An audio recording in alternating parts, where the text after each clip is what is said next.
आज इसी खास पेशकश में हम ये चर्चा करेंगे एक्सपर्ट्स के साथ। और Preeti Rao, founder and CEO वेलजी integrative health expert and wellness coach, हमारे साथ जुड़ गए हैं।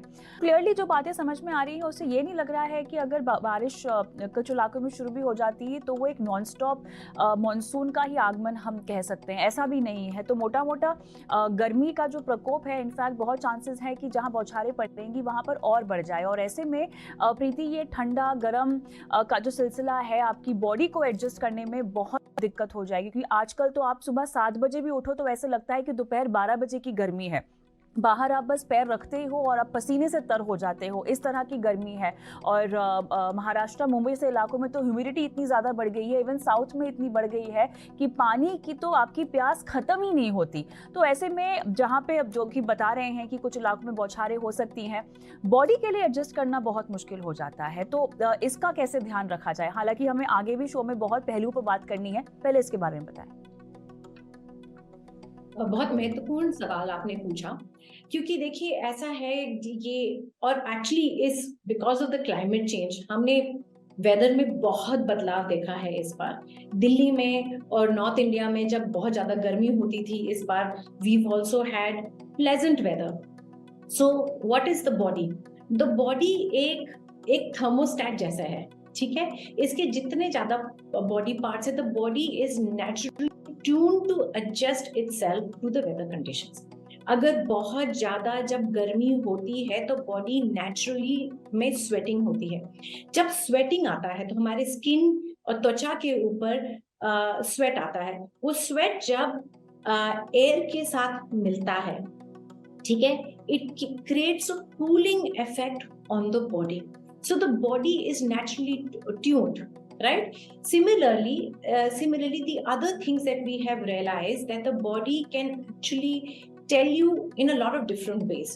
First, अगर आपका हार्ट रेट बढ़ रहा है, ठीक है, ये आपके लिए एक साइन है that you must, come indoors, secure yourself, drink water, come under cool shade.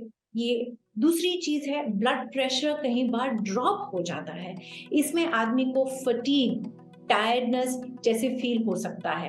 इसके बाद कई बार जैसे किसी को लग सकता है कि मैं बहुत कंफ्यूज्ड फील कर रही हूँ, कंफ्यूज फील कर रहा हूँ, फटीग फील हो रहा है। This is another way of the body telling you that something is not right, ठीक है।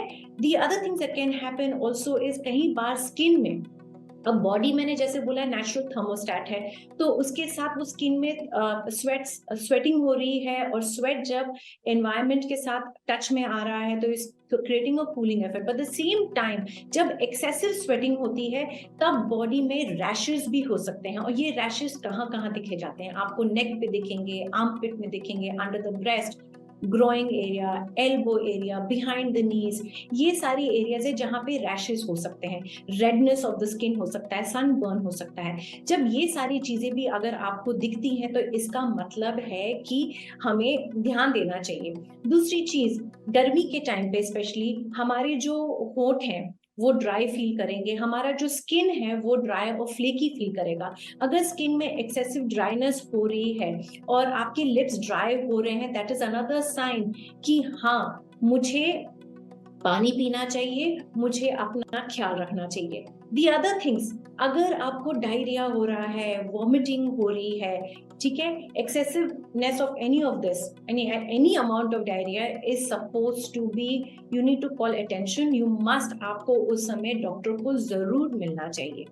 कई बार ये भी होता है कि कई बार हीट स्ट्रोक हो सकता है, ब्रेन स्ट्रोक हो सकता है। इसमें क्या होता है, जो हमारे बॉडी में जो ब्लड सर्कुलेट कर रहा है through our veins, so platelets जो होते हैं, हमारे ब्लड प्लेटलेट्स जो होते हैं वो कॉन्सेंट्रेटेड हो जाते हैं।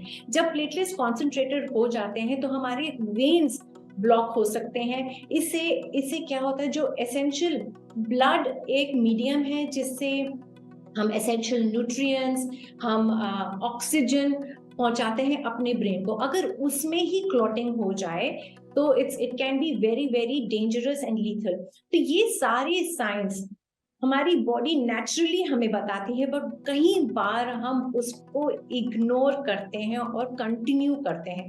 तो अगर आपको कोई भी ये साइंस दिखे अपने बॉडी में, अपने व्यवहार में चिड़चिड़ापन, कंफ्यूजन जैसे भी दिखे और सोचने में मुश्किल आए, तो ये सारी चीजें आपको ध्यान रखनी चाहिए। एंड इट इज टाइम कि आप इंडोर्स आए, और हमें सबसे ज्यादा इंडोर्स 12 से 4 बजे के बीच में रहना चाहिए, ताकि and we should hydrate ourselves.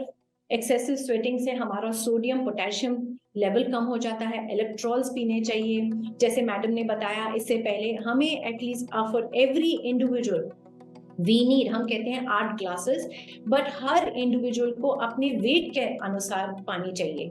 सो अगर जितना भी आपका वेट है, अगर आपको आउंसेस में कैलकुलेट करना है, अगर मेरा वेट एक्चुअली 50 केजी है तो मुझे 25 आउंसेस पानी पीना चाहिए। अगर मेरा वेट, अगर मेरे को इसको लीटर्स में कैलकुलेट करना है, इंडिया में ये ज़्यादा हम आसानी से समझ सकते हैं, तो उसको 0.033 से मल्टीप्लाई करें, तो इसका मतलब है 60 केजी वाले आदमी को एटलीस्ट 2 लीटर्स पानी चाहिए। सो प्लस जो एक्सरसाइज करता है उसकी पानी की जरूरत और ज्यादा होती है। बिल्कुल। तो ऐसे में प्रीति, जब मॉनसून बदलता है या जब मौसम बदलता है तो हम देखते हैं कि ट्रांजिशन फेज में ऐसी बहुत सारी हेल्थ इश्यूज़ हैं जो आने लगती हैं, और सर्दी जुकाम बुखार तो मेरे ख्याल से एक बहुत ही नॉर्मल चीज़ है जिससे लोग अभी भी गुजर रहे हैं। और मेरे ख्याल से एक बार जब मॉनसून का ऑनसेट हम होता हुआ देखेंगे कि मौसम बदलेगा, अचानक से टेम्परेचर बदलेगा, तो बॉडी को एडजस्ट होने में भी इस ट्रांजिशन फेज में हम देखते हैं कि बहुत दिक्कत होती है लोगों को। ऐसी कौन कौन सी चीज़ें हैं, आदतें हैं जो आपको अभी से बदलनी शुरू कर देनी चाहिए, इस अनुमान को ध्यान में रखते हुए? देखिए, सबसे पहले जो हेल्थ एंड फिटनेस एंथुजियास्ट हैं, है ना, तो काफ़ी लोग बाहर एक्सरसाइज करते हैं, रनिंग करते हैं, मैराथन्स रन करते हैं, वॉक्स करते हैं। सो मेरा सबसे पहले सुझाव उनको ये रहेगा कि अगर आप वॉक्स वगैरह करते हैं तो बिल्कुल अर्ली मॉर्निंग करिए, ठीक है, between 4 to 7 o'clock, if that is what you want to do. Otherwise आपको इंडोर एक्सरसाइज करना चाहिए जितना हो सके इन अ टेम्परेचर, बिकॉज हमें चाहिए कि हमारा जितना भी टेम्परेचर हो अपने घर के अंदर भी 32 डिग्री से ज़्यादा नहीं होना चाहिए, और रात में 24 डिग्री से ज़्यादा नहीं होना चाहिए। This is considered normal temperature, इसको मेंटेन हमें करना चाहिए।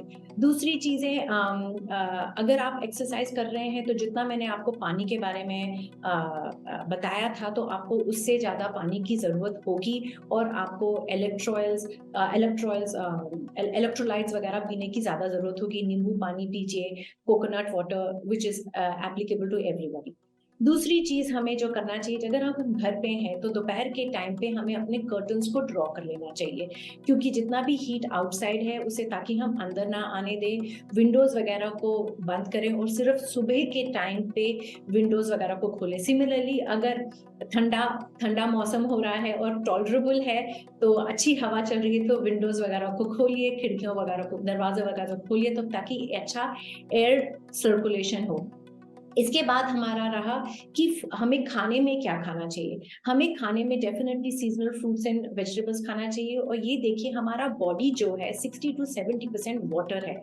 सो वाटर डेंस फूड्स हमें डेफिनेटली खाना चाहिए, जैसे कि खूब सारे फ्रूट्स, डेफिनेटली मेलन जो हमें समर में खूब सारे मिलते हैं, तो उसे हमें लेना चाहिए, बिकॉज उसमें एटलीस्ट 80 to 90% जो कंटेंट होता है वो वाटर होता है। So all kinds of melon variety आप ले सकते हैं। अभी कोकोनट वाटर बहुत मिल रहा है, तो कोकोनट वाटर का यूज़ करिए। अगर आपको स्किन रैश वगैरह कुछ हो रहा है तो कोकोनट ऑयल डालिए, एलोवेरा जैसी चीज़ डालिए। अपने में अगर आपने अपने आप को बचाना है तो बाहर जा रहे हैं तो अपने सर को ढकिए, पूरे बॉडी को ढकिए, फुल स्लीव्स, फुल लेग्स आपको कवर करिए, लाइट पेस्टल कलर्स और वाइट को प्रिफर करिए, loose fitting clothes, tight fitting clothes में तो exercise usually lot of people do that, but air circulation को हिंडर करता है, तो लूज फिटिंग कॉटन, लिनन जैसे कपड़े पहनिए, लाइट कपड़े पहनिए, डार्क